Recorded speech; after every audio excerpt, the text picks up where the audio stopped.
Welcome back. The National Assembly recently passed the Petroleum Industry Bill after considerable delay.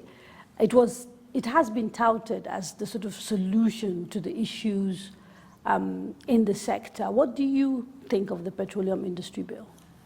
Well, I think it was General Patton who said that wars are not won by a plan, but they are won through execution. So it's the execution side of it that will justify this. I think it's the near 4-year struggle to get it passed, if I'm not mistaken. What I'm trying to say, and I'm trying to be as clear as possible, the necessities that we face currently are the necessities of a house which is on fire. We need to put out that fire, and from the embers or from what is left, then have to try and rebuild.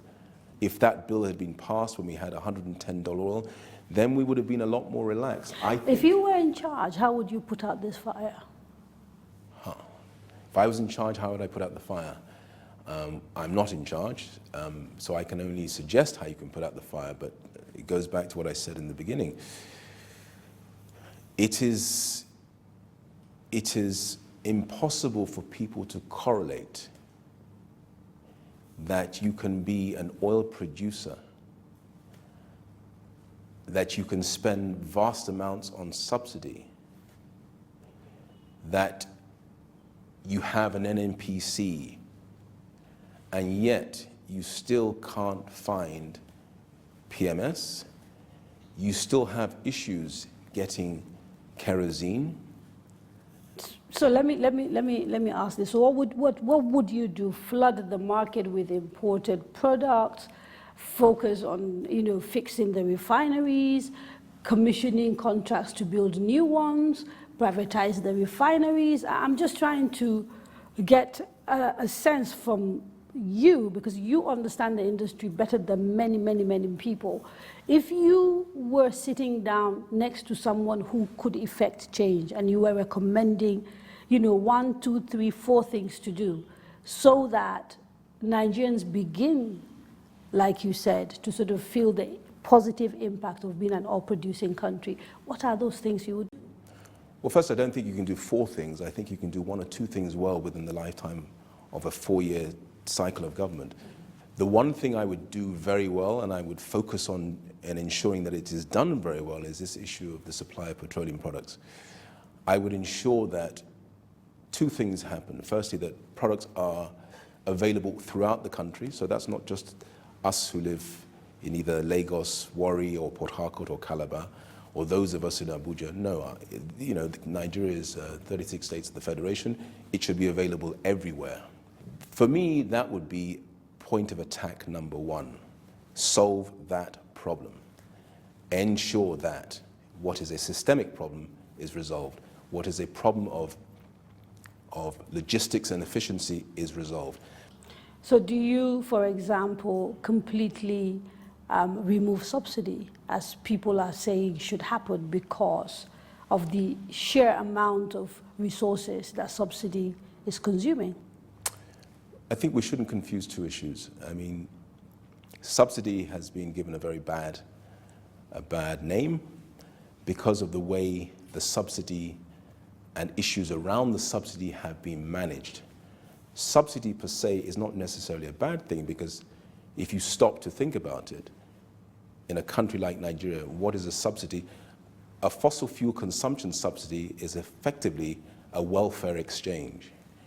We recognize, and we are not the only country to engage in subsidies. Many OPEC producers engage in subsidies: Saudi Arabia, Iran, Venezuela. So it's not something, and people shouldn't think it's something which is peculiar to Nigeria.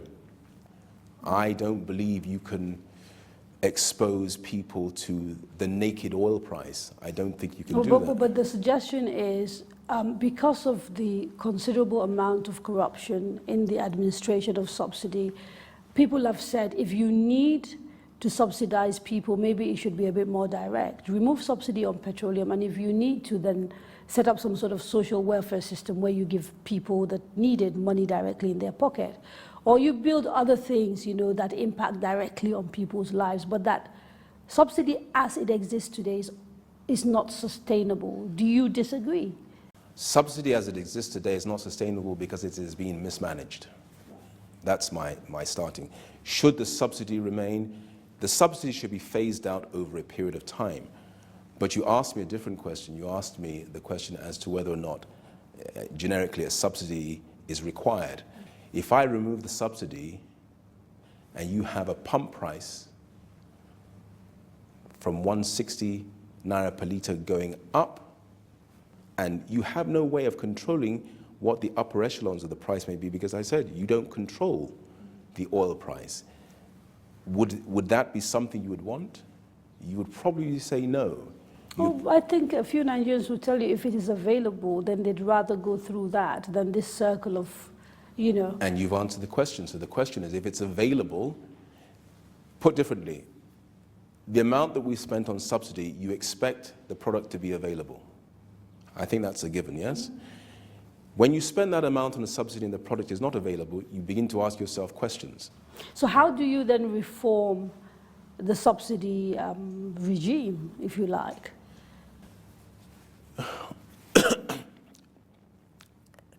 The one thing you need to do, you need to have a much stronger grasp on the relationship between what you sell your crude oil at and the relationship between what you can buy your product at. You don't need to crystallize that as it has been done in previous years. So as a crude oil producer, you need to have freedom to sell that price at what the best possible price you can obtain. Yes? Having obtained the best possible price, you then need to have the freedom to buy the product in periods where you do not have the refining capacity to produce the product at the cheapest possible price. Right. The arrangements we've had to date have crystallized that relationship and have transferred the optionality, the ability to beat the benchmark to a trader. I don't believe that is the way things should have been done. I think within NNPC, to be fair to NNPC, you have skilled men and women who, with the right leadership, have that ability and mental capacity to do a much better job. So am I hearing you, the oil trader, saying we should phase out middlemen and allow people within the NNPC to trade directly? Let's not go backwards. And what I mean by that is that this arcane view of what a middleman does is past. You will always have middlemen in business because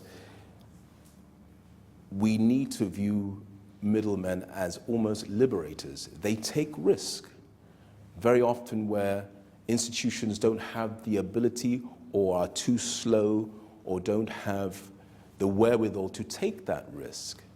What does that person look like, especially if we take into account your view that with the right leadership, there are people within the NNPC who can actually negotiate better terms for Nigeria? I'm sort of, like you pointed out, this industry is not something that people understand properly, so it would help to sort of get clarity regarding exactly what you're suggesting. Well, two things I agree. If you stop being useful, you will become extinct.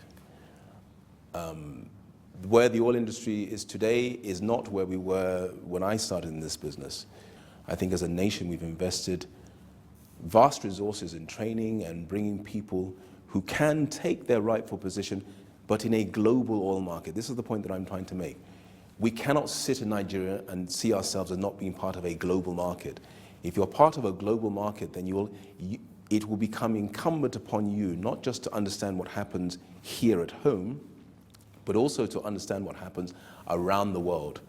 And it's the same in any discipline. If you don't update yourself, you will become extinct. Now, there are obviously people who actually say this is all a waste of time, and there's a very sure answer to this problem, and that is just sell off the NNPC. In fact, recently, the CBN governor, Mr. Godwin Emefiele, talked about the possibility of selling off at least parts of the NNPC and raising sort of the capital that government needs to pursue big projects. What are your thoughts regarding this idea that maybe the NNPC should be sold off? I think ultimately the NNPC will, I'm not sure about being sold off, but will evolve into a different entity. It may evolve into a much smaller, leaner, more nimble entity. As regards selling it off, because we think that they are the sort of the causer of the nation's woes and ills, I don't want to comment on that. What I'd like to see is, going forward, how do we best solve the problems that we have? We need to have best hands and best minds to the deck on how do we solve this problem.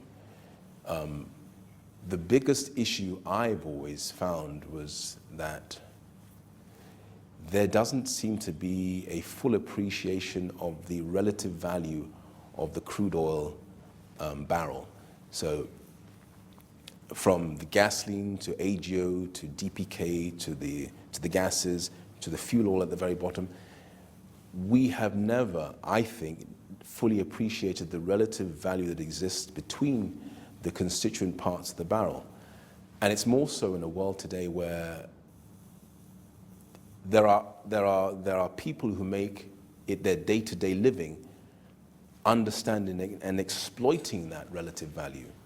I mean, part of the criticism I've heard of Nigeria as a crude producer is the fact that you would expect us to have proper petrochemical industries that are sort of exploiting every single thing that comes out of the ground and, you know, making products that we should be selling to other people.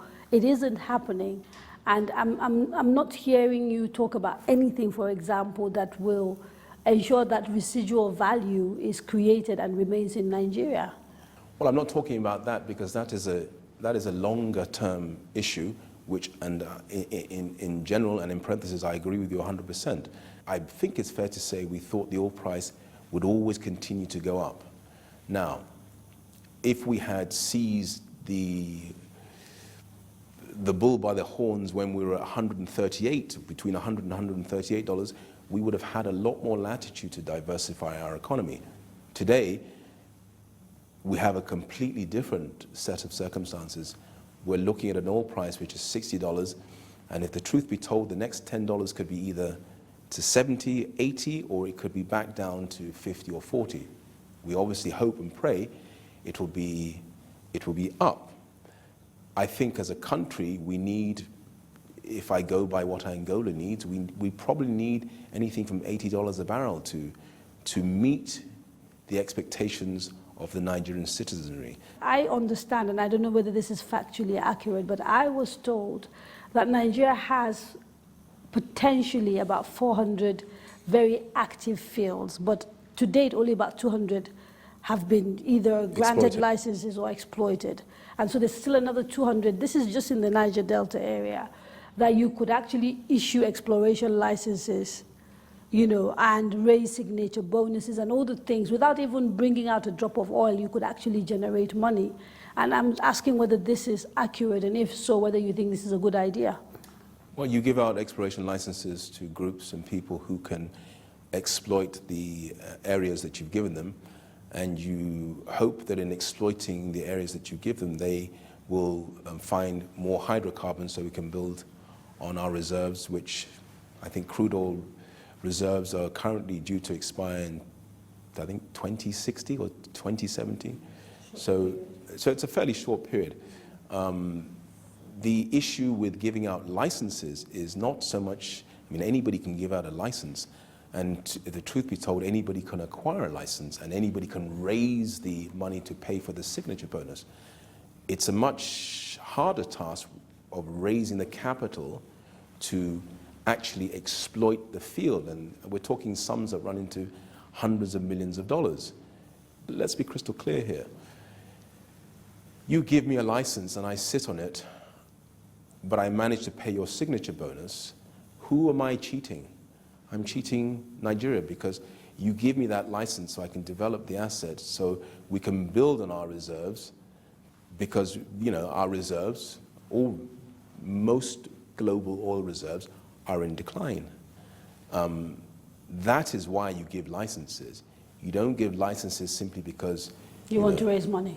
You want to raise money. You want not just the signature bonus money, but you also want the revenue from those fields. You want the tax revenues in the case of the government.